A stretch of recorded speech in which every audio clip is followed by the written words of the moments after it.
What's happening, everybody? We're back with another episode here on In Between the Screens on the IBT Media channel. It's Brian, Jackson, Alyssa, and Wolfie here talking Big Brother Week 1 eliminations. We're coming hot off the episode ended just a mere minutes ago. Ashley out the door, 14-0 sweep.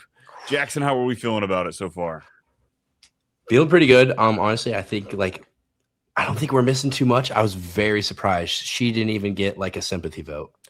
Not a one. Wolfie, do you think she was going to pull in one of those like there at the very end, or was it just too much chatter? Yeah, I mean, that was a rough watch when she thought she was sitting nice and pretty, and then she goes and just blabbers and just ruined it for herself. That was very difficult to watch. Yeah, Alyssa, you were all over those feeds. You were scouring it up until the minute, checking out those Kalshi lines. Surprised at all, or was this as expected? I mean, I think if you were following on the lives and seeing what was going on the past 24 hours, because the episode tonight just gives you a very quick snippet of all the drama and the back and forth that's gone on, I think that it was pretty easy to see she was on her way out, but there was also a group of people that wanted her in for their game. So I was kind of like shocked to see the 14-0, but I mean, that's kind of Big Brother, what they do now, right? You like hold firm. You don't want to be on the wrong side of it. So. Yeah, incredibly bummed as the one that drafted her in our fantasy Big Brother league. Bummer. I'll lose out on that. You get Lyric now. I know. I made so much fun of Wolfie, who's probably going to get Lyric. Dude, you had 2 people on the block, and you snake out not losing a single one. Hey, but what I'll say to that is Lyric in this episode absolutely called the red corner. I mean, she nailed all 5 of them, and I was like, oh, okay, so she's in tune with what's going on and who's like pulling people to the side and stuff like that. I did not see her calling that exactly as it was. Yeah.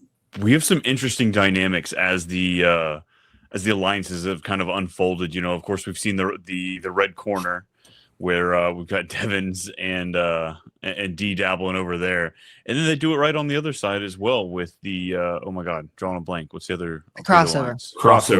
Mm-hmm. Yeah, so we're getting them double dipping. We've had quite a few alliances kind of pop up. Is there one in particular that you guys are like surprised by, or just how messy it has gotten with all these just crossed lines?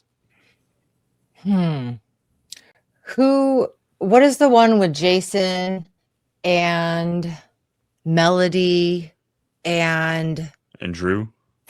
Is it Drew? Is it the Jesters? Is that the one you're talking about? The Court Jesters. The Court Jesters. Yeah.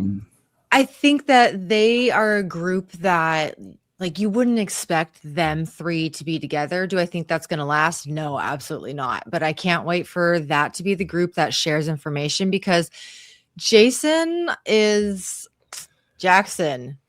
Oh man, your team of meat or whatever your name is, he has got loose lips. And so I am interested to see, like, can he keep secrets? Is he going to share?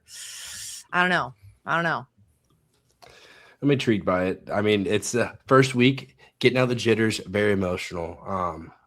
Almost as emotional as Yash was winning that blockbuster. Shout out to him for that, pulling that out. Because I think his ass was gone if he didn't. You think? Oh, I think he was gone. I think if it was Ashley, I think if Ashley would have won it, if it was between Taylor and Yash, I think Yash was gone. Interesting. I really didn't have a poll either way. Like as far as that whole situation, I thought Ashley was going to be an easy gone no matter what, but I don't know. Yash was ruffling feathers there the last few days. If we could, I think it was more just the. Go ahead. Go for it. I think it was more just the opportunity to get him out now. Like, why not? First week, we don't have to worry about him. Get a possible competition threat. I mean, he's now got one competition win. So, but yeah, so get a possible competition threat out. I was hearing some rumblings that it was going to be him, but I think Ashley kind of loose-lipped her way out. If she wouldn't have gone and told, it was Melody at first that she told, right? That she had people that were voting for her, like, girl, put your face mask on first, like, save yourself. Don't do that. But if she wouldn't have shared that, do you think she would have stayed? I feel like Melody probably wasn't the only one she told. I can imagine she probably was telling it to other people. I mean, they just showed that, but I will say, seeing this perfect Big Brother, like this is perfect Big Brother, seeing Melody then go tell Drew and Barrett, and her being like, keep this a secret, and then them immediately cutting to both Drew and Barrett just being like, hey, this is what Melody said. Like, that's why I love Big Brother, is because there's no such thing as a secret. Like, you think you've got that trust, and then it's just getting blown out of proportion. Oh yeah. Yeah, we're already seeing quite a bit. Okay, speaking of trust, let's talk about the whole Jason and Angela situation here with that, the fake crying, and then just immediately Jason just painting himself as like, hey, you guys want a villain? I could easily fall into that villain role. God, that was a little nasty there. Yeah. I don't mind it. Of course you don't. I think his problem though is that he is telling people what he's doing. It's making it obvious. It's already gotten back around to Angela, and Angela knows his shtick. She's not buying it anymore. They had a conversation. They had a conversation, and she walked away happy that he thinks that he has her, and now she's playing him. Thoroughly impressed she's held it together, though, for the most part. Like, very impressed with that. You know what? Yep. She, I have to applaud. She practices great, healthy self-dialogue. I think that is her coping skill in the game. Some people, have their little, they talk to the camera, especially in the kitchen, you see these quick little snippets. I think what we get from Angela is her little, I don't know, self-help moments. Like when she's like, you gotta keep it together. I loved her walking out of the DR after voting and being like, I'm having so much fun. Speaking of Kalshi, do we have a Kalshi line on an Angela blow up? Like what week it's going to happen? Because I feel like she's like old Angela would have gone out there. And I'm thinking, I could see this happening in a few days. The way this is kind of already going. Look, I applaud the woman. She has clearly taken some steps to adjust some of this to fix her game. But I'm right there with you, Wolf. I'd put it like week 4 max that she makes it through without a blow up, because she already slipped. She already had a few little slips, and granted, they're not on the epic proportion that we saw in season 26. But I'm like, Angela's seeping out.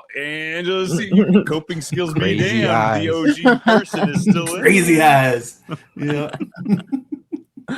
That would be a good market to have out there. What week is it going to be when she finally has her crash out? And because, when the way that the episode tonight showed her in the diary room crying, I don't know if I would call that a crash out. The diary room is really the only place that you can go and guarantee someone's not going to walk in on you, or they're not going to overhear you. So if you need to go have a little cry session and then get your shit together and walk back out there solid, that's the place to go. And how messed up is that? You're fully recorded the whole time. Poor Angela. She's probably going to have the most DR cries of the season, I would guess. Oh, another easily. Good possible line. Yeah. Can we nominate those? Can we send those into Kalshi and be like, hey, we want to market on this? Yeah, because right now, I'll find out. At the conclusion of week 1 elimination, all we have right now is winner, second place, and third place.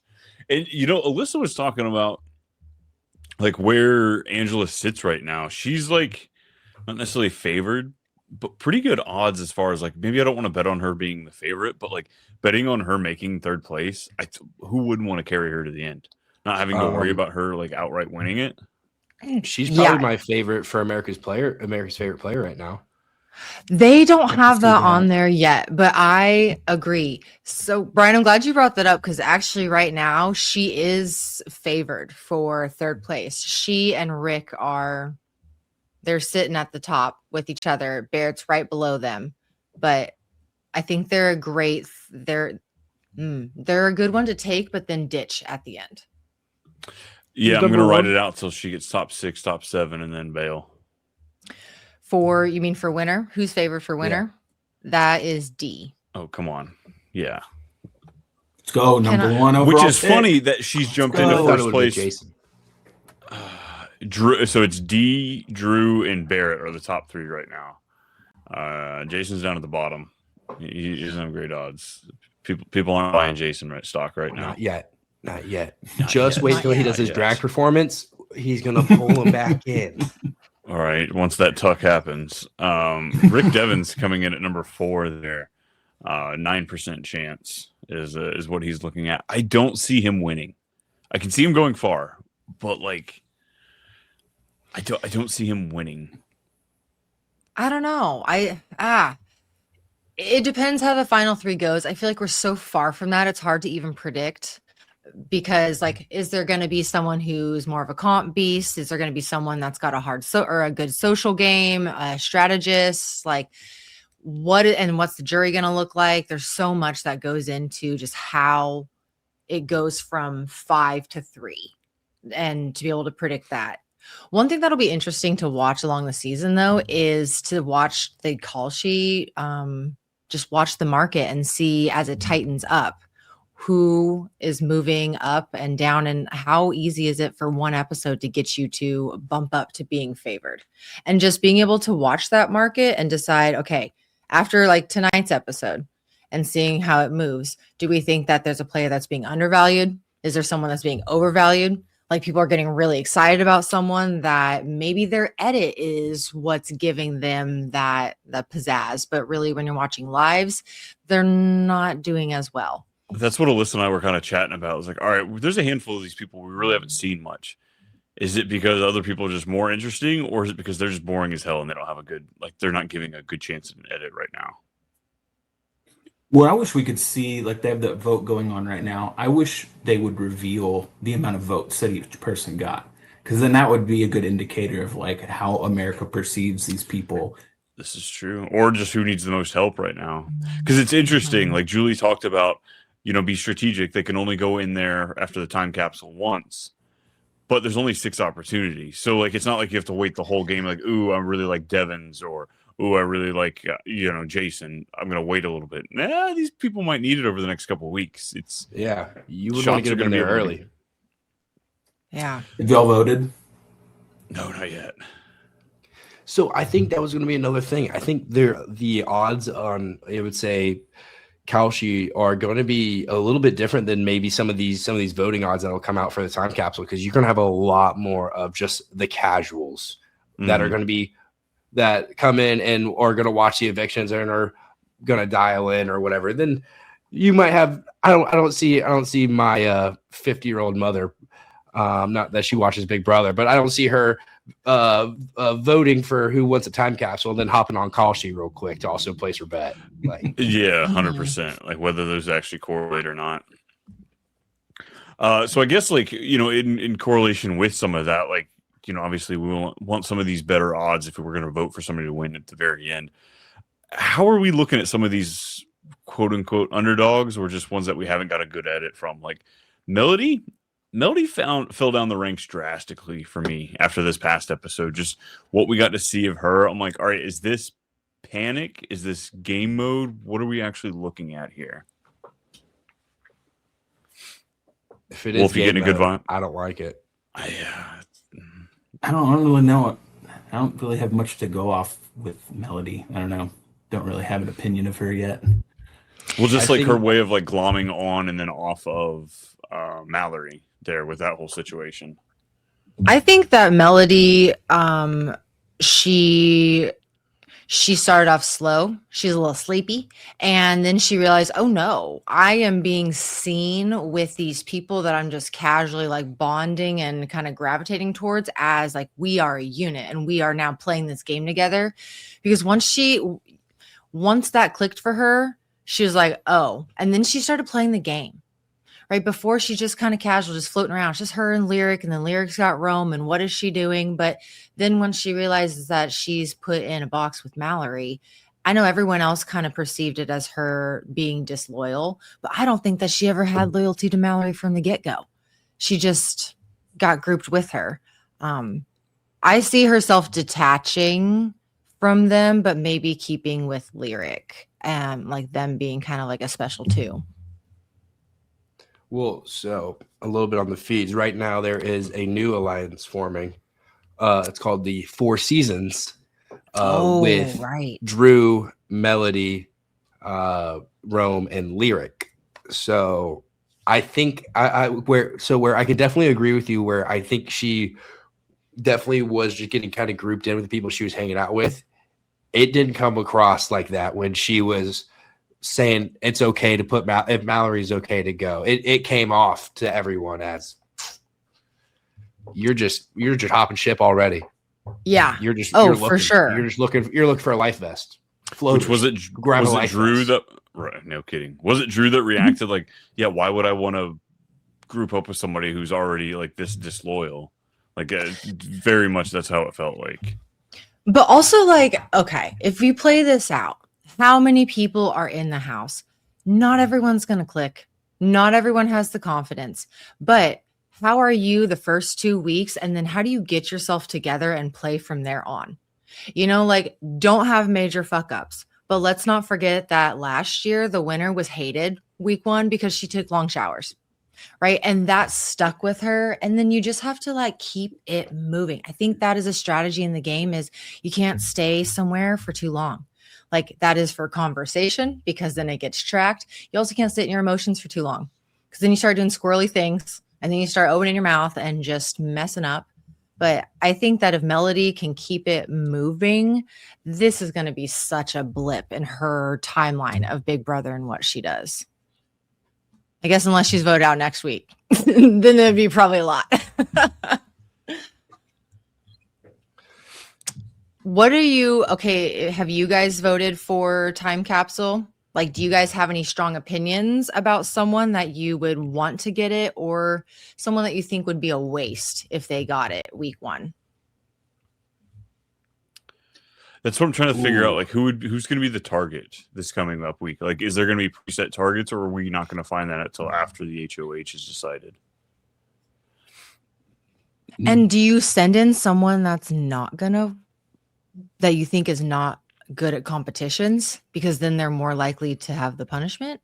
Or do you think America is trying to vote in someone to win to have a power? Honestly, let's toss in the chaos grenade. Let's put in Chuck. Have we even got to see Chuck do anything outside of his vote? Like, let's put in Chuck. Let's see what kind of madness this man can do. Let's see what he's actually thinking. Find out where the strategic like mindset is with him. Because I'm still ready to bust out my cowboy hat. Yeah, no. I think you should start wearing it when you're watching episodes. Like, just manifest it. Yep. Should I also tuck at that point? Oh, of course. Whoa, now we're taking it too far. That's a personal opinion. I mean, it's the only way to watch. Keeps you focused. Yeah, because like outside of that, I don't know where. I don't know. Do you give it to Mallory? Just like she's running hot off emotions. She's now got like, you know, she's peacocking after this win that she just got in the veto. She's also been the only one that said that she has a target. She wants to put D up. That is true. Well, Kamu had his slip there in the diary room, so he's got his target set on Drew as well. Yeah, that was interesting. But I will say, after week 1, I feel like I very much underestimated Drew, and he's got his hand in a lot of different baskets. And I think he does. Social game wise, I mean, he's talking to everybody. He's already got relationships. He's in these alliances. And I mean, he's setting himself up, if he plays it the right way, for a good long game. Do you feel like he's in Red Cross, which I'm calling that little intersection of crossovers and Red Corner. Mm-hmm. Mm-hmm. He's right in there playing both of those. And I'm trying to figure out where his loyalty lies, because at times I'm like, okay, he feels like he would be really loyal to like the D Devins combo. I think his loyalty is with crossovers, right? I'm pretty sure he said that. I mean, maybe he doesn't even know yet, and he's still trying to figure it out. If so, then that's even better, because he's playing such a good game where he's getting this trust in with all of these people already. And he's like, I'm not going to play my cards yet. I'm going to see how this kind of goes for a few weeks before I make my allegiance. Yeah, that's true too. Oh man. I could be totally overthinking this, but I mean, week 1, I feel like he's already doing well. I think so too. And like, you never say never, right? Like, you can't shut something down completely in this house because 90 days is a long time to play, and you just never know where you're gonna be in the game. Who do you guys think has the best social game just so far from what we've seen? I mean, hate to direct it right back to Drew, but like just on what we've seen, because we haven't seen a lot of good gameplay. I feel like it's been a lot of the messy stuff is what we're catching right now. Kind of the ones that are falling by the wayside. Barrett seems like he's moving pretty well. We haven't seen a lot of conversations with him, but he seems to kind of like, hell, him and D all of a sudden were showmancing for like 36 hours today. If you're watching some of the, or not today, but like on the feed. So she was making him breakfast.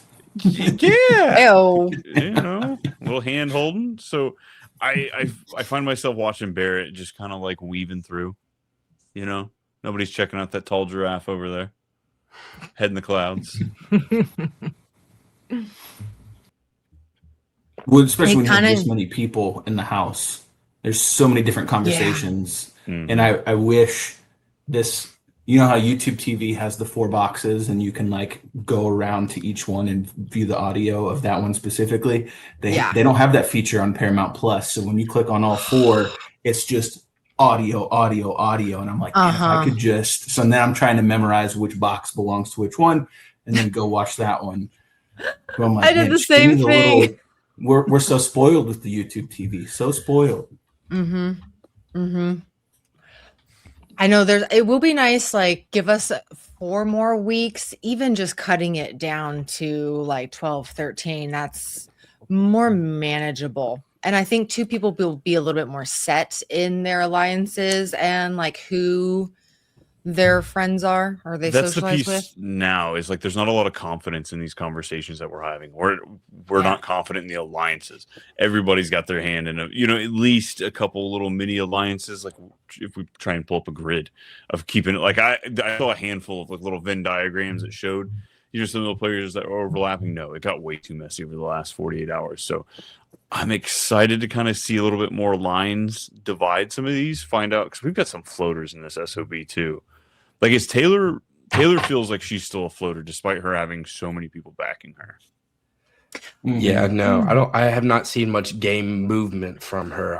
I did see a little bit of her rallying a little bit on the feeds over the last couple of days, but especially once you're up early on the block, you're kind of that almost perennial. All right, here we go. They've already been up there. It's nobody. It's less blood on my hands. The fucking saying everyone loves to say. Less blood on my hands. I had that realization about my team, and I was like, 2 of my people are on the block first week, and they are the easiest people to put up in the following weeks. So they're really gonna have to work their magic. Yash gives me the vibes that he could end up falling in it. Like, who's going to be? What was her Emily last year? Kelly. Oh, Kelly.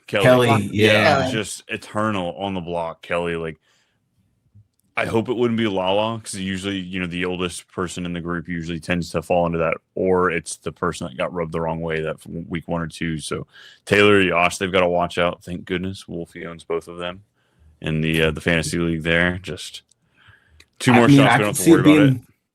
It could just be Kelly 2.0, and they could just put Mallory up, and whoever the HOH could be the safe bet of going, hey, you won it last time. I'm going to put you up as a pawn knowing that you can go win it again. You proved it. Yeah. Like, that's the easy thing. That was the Kelly argument last year.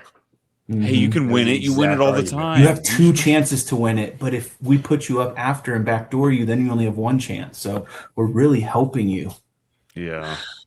Towards the end, Kelly's like, put me up, right? She had the confidence. She didn't care. Oh, yeah. She was going up to them being like, yeah, go ahead. I know you're going to do it. Go ahead, do it anyway. Like, no, bitch, no. I mean, at a certain point, it's like, I'm tired of being lied to. Like, quit telling me that, there's a chance that I could be off. Just fucking put me up. Who are you putting me up against? That'd be the conversation I want to have. Haley, we haven't seen a lot from her either. She's been kind of quiet. We talked about Chuck. Lyric, if she doesn't have Rome attached to her face, I don't really like. I don't have a good aim on her. Yeah, you smooching and in the intersection of the votes. This is the first live eviction. This is the first eviction, and you're already making out on the clear national, like live feed national television. You just said, "Mom, I'm okay," and then you did that. Aloha Hawaii, Girl. Hey, Okay, do you think they last? No. Which people are calling them Lime, Lyric and Rome, LYME.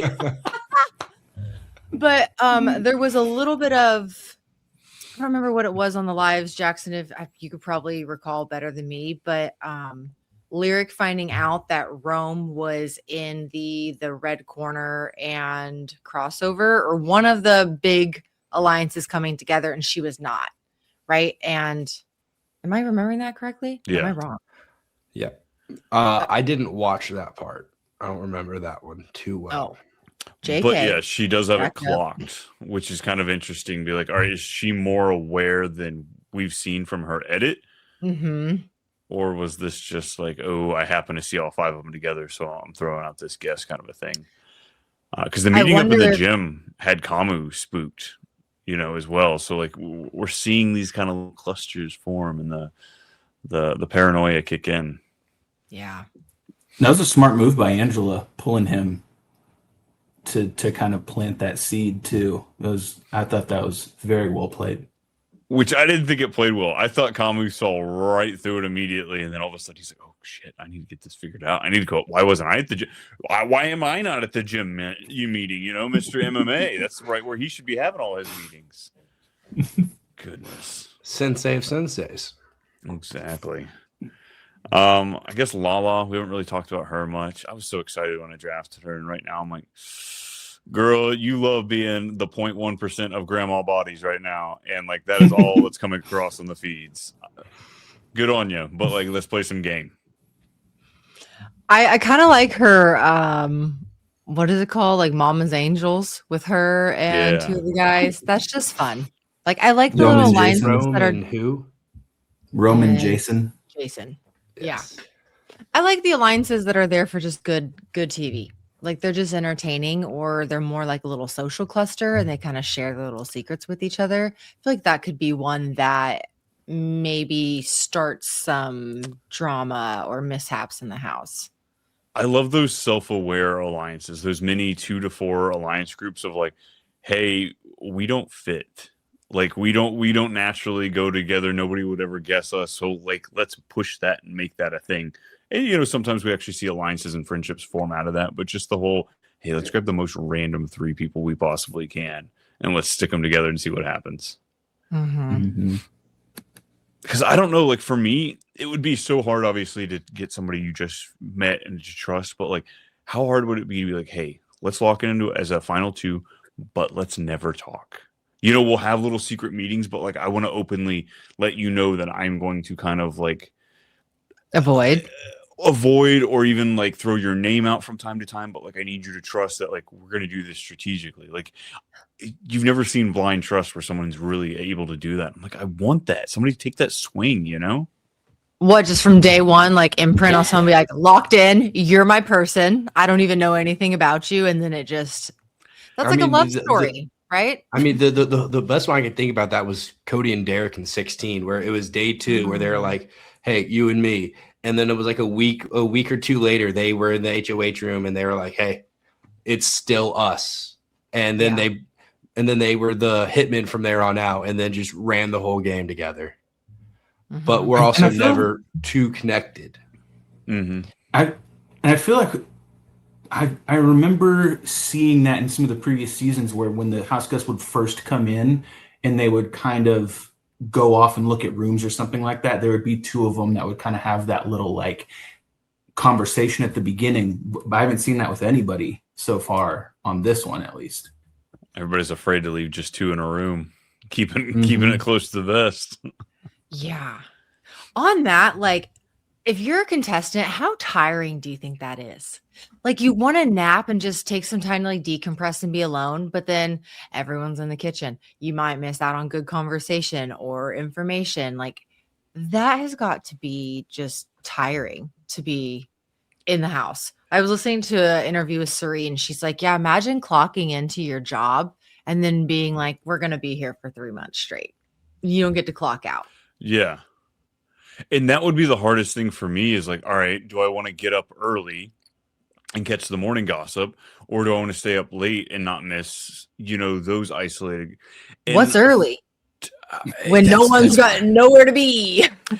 And exactly, like the FOMO of like, oh my God, I can't go to sleep. Oh my God, I can't be doing this. I need to get up. It would absolutely, I'd go crazy after a month of not fucking sleeping. Did you guys see the clip of Taylor waking up early to make mimosas for Lala's birthday? And she just had all of the champagne flutes, and then just all of them fall. And she's just there, and it's in like the dark. It's still like the lights are not on in the BB house, and they just all fall. And she's just that's sad. And then Big Brother turns the lights on, and like she's like, no. Wait, how did this not make the TV? I have no idea. The episode, yeah, so good. Yeah. Another one that did not make the episode that was a really funny incident when Dee and Angela were just chilling up in the HOH room, and they were kind of getting a little paranoid, and they were watching they were watching the feed in the HOH room, and it was, I think, like Drew and someone in the gym, and they were like watching it, and then the angle that they couldn't see who was like coming in or leaving from the other angle, so they just thought so many people were in it, coming in and out. 20 minutes, Angela's getting paranoid, and then the BB producers just cut the camera into the gym, and just no one's there. No reason to be paranoid at all. Right? It was so great. Oh man. Awesome. Well, before we get out of here, shut it down for the night, let's throw out our predictions. We don't have feeds are down right now. We don't know the HOH competition. Who is your HOH prediction for week 2 as we go into our Sunday night episode? Oh. I'm gonna go Rome. Ooh. We don't even know what the challenge is. Don't know what the challenge is at this moment. Y'all are listening to this Friday morning or after when we drop this. We're recording this just the eve of the episode, the Thursday night eviction. While everyone's thinking, listeners, let us know what your thoughts are too. Put it in the comments and subscribe to the channel if you want to. No, let's go ahead and do it, folks. Let's keep the lights on here. We got to keep this guy fed over here. Like, come on. We got to keep this hot and rolling. Like, you subscribe, you share it, you keep us going, you drop the comments. Wolfie, who's your prediction? So I'm going to go off of live feeds watching today, and I texted y'all this earlier about how Mallory has her hit list. That the group of that was talking about it, I think it was I don't remember. They said that they would throw it for her, like if it was an endurance competition or something, right. Almost like they knew what was coming up, that they would drop if it was them and Mallory left. So I'm gonna go with Mallory for HOH. Yikes! That's a lot of unhinged in the HOH room. Let's just right there. Cause the chaos right from the start. I'm right there. I don't want someone. I don't want someone in the crossroads or red corner in it. Give me Mallory, Melody. Lyric would be interesting because I was Rome is thinking safe, Lyric. And who else is safe? She's clocked some of the alliances, so she would maybe throw some out there. That would be interesting. Her and yeah. Alyssa, you got a pick? I'm gonna go with Chuck. I think that we're gonna see his debut next week. Let's go, Cowboy. And I think that he's gonna come in and people are gonna want to talk to him a lot, and it's just gonna open up more of a social game with him not being like a major member right now or player right now. Little $2 Chuck. I like it. Nice. Well, folks, as we said, if you can subscribe, keep us hot and rolling. We are here on the IBT Media channel. Stay tuned. We've got lots of fun coming. I mean, as long as they keep it fun in the house. That's what we're hoping for. That's what we're banking on. Another fun season here with BB28. We'll see y'all Monday morning for the recap after we learn HOH. Check us out on the socials. All that fun stuff. See y'all later. Bye.